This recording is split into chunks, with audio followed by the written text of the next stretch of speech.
আনারস এবং চাবি শব্দ দুটি বাংলা ভাষা গ্রহণ করেছে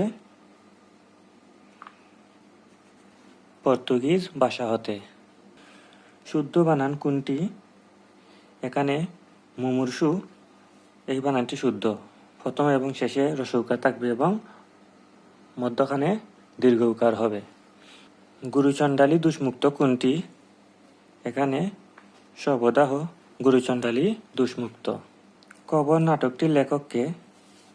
কবর নাটকটির লেখক মুনির চৌধুরী আর কবর কবিতার লেখক জসিমউদ্দিন। উভয় কুল রক্ষা অর্থে ব্যবহৃত প্রবচন কোনটি?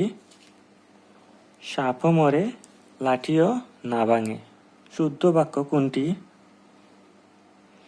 এখানে দুর্বলতাবশত অনাথা বসে পড়ল এই বাক্যটি শুদ্ধ। ক্রিয়াপদের মূল অংশকে বলা হয় ধাতু।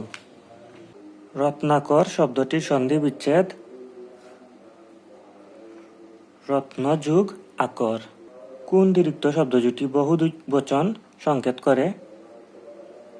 এখানে পাকা পাকা আম দ্বারা বহুবচন সংকেত করে। কোন প্রবচন বাক্য ব্যবহারিক দিক হতে সঠিক?